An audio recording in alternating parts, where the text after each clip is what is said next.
तो जासूसी कांड में दिल्ली के डिप्टी सीएम मनीष सिसोदिया की मुश्किलें बढ़ गई हैं और आज दिल्ली के मेयर पद के लिए चुनाव होना है। आज एमसीडी के मेयर पद का चुनाव होगा। हंगामे के कारण अब तक 3 बैठकें रद्द करनी पड़ी और मेयर डिप्टी मेयर का चुनाव टलता गया, लेकिन सुप्रीम कोर्ट के आदेश के बाद अब आज मेयर का चुनाव कराया जाना है। मेयर पद के लिए आम आदमी पार्टी की शैली ओबरॉय और बीजेपी की रेखा गुप्ता के बीच मुकाबला है।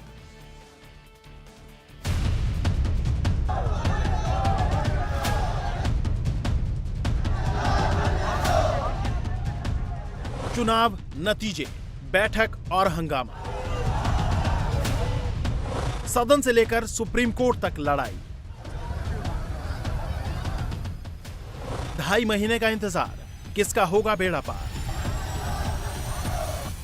एमसीडी में किसका मेयर, किसकी होगी जीत? दिल्ली को आज मेयर मिल जाएगा। आज दिल्ली नगर निगम के मेयर, डिप्टी मेयर और स्थायी समिति के 6 सदस्यों का चुनाव होगा।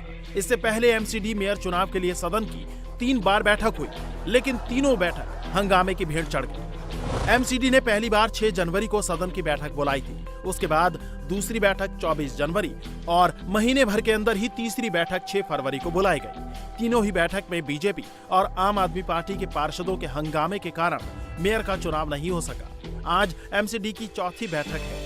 उम्मीद है कि नवनिर्वाचित पार्षद आज दिल्ली के मेयर और डिप्टी मेयर चुन पाएंगे। एमसीडी के तीनों बैठकों के बेनतीजा होने के बाद आम आदमी पार्टी की मेयर कैंडिडेट शैली ओबरॉय ने सुप्रीम कोर्ट का दरवाजा खटखटाया था। आपने याचिका में 5 मांगे रखी थी, जिनमें पहली मांग सत्या शर्मा को पीठासीन अधिकारी के पद से हटाने, दूसरी मांग 1 हफ्ते के अंदर एमसीडी की बैठक बुलाई जाए, तीसरी मांग मेयर चुनाव पूरा होने तक कोई स्थगन ना हो, चौथी मांग बाकी के चुनाव मेयर की अध्यक्षता में हो, 5वीं मांग नामित पार्षदों को वोट देने का अधिकार ना दिया जाए।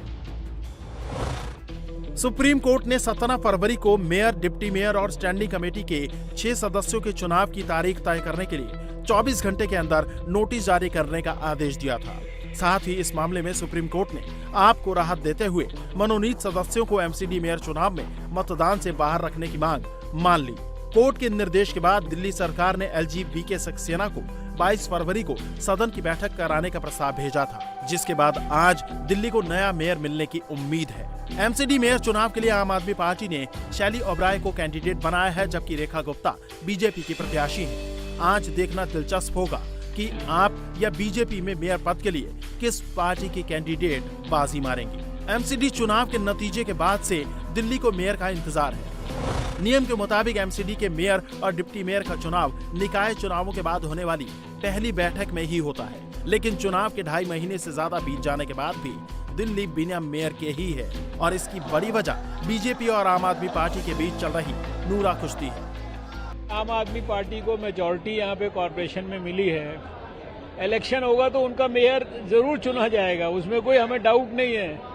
मेरे को तो नहीं है, क्योंकि उनके पास ज्यादा नंबर्स है, तो नंबर्स जब ज्यादा है तो नेचुरली, लेकिन फिर भी वही लोग मेयर का चुनाव रोक रहे हैं, ये अनफॉर्चुनेट बात है। हमारे पार्टी के लोग डिमांड कर रहे हैं कि मेयर का चुनाव कराओ, या तो ये हंगामा हो रहा होता कि भाई हम चुनाव नहीं होने देंगे। वो कह रहे हैं हमारा चुनाव कराओ। आपने उनका नारा सुना जो भारतीय जनता पार्टी के काउंसलर्स क्या अवॉइड कर, अगर कुछ और बोल रहे होते तो मैं शायद खड़े होकर उन्हें डांटता।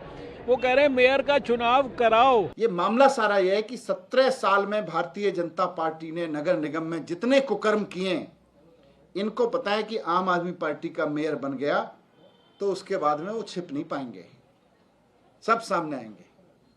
जो कूड़ा उठवाने से लेकर, गली गली से कूड़ा उठवाने से लेकर, अंदर गाड़ियां आने से लेकर, जितना जनता को लूटा है इन्होंने और जनता के लूट को, जनता के टैक्स के पैसे को खुला लुटाया है, उसके सबके कच्चे चिट्ठे आम आदमी पार्टी के मेयर के हाथ लग जाएंगे। इसलिए बिल्कुल नहीं चाहते हैं कि मेयर बने। मेयर पद को लेकर आज आखिरी दाव चला जाना है। वहीं एमसीडी के समीकरण की बात की जाए तो एमसीडी के मेयर के चुनाव में कुल 274 वोट हैं। इनमें 250 निर्वाचित पार्षद, 7 लोकसभा सांसद, 3 राज्यसभा सांसद और 14 विधायक शामिल हैं। वोटों के खेल में आप बीजेपी से आगे दिख रही है। आपके पास 150 वोट हैं, जबकि बीजेपी के पास 113 वोट है। लेकिन एमसीडी के मेयर चुनाव में व्हिप लागू नहीं होता। ऐसे में ऊंट किस करवट बैठेगा कहना मुश्किल है। एमसीडी के 250 वार्डों में आम आदमी पार्टी ने 134 वार्डों में जीत हासिल की थी। वहीं बीजेपी ने 104 वार्ड जीतकर दूसरा स्थान हासिल किया था। जबकि कांग्रेस ने 9 सीटों पर जीत हासिल की थी।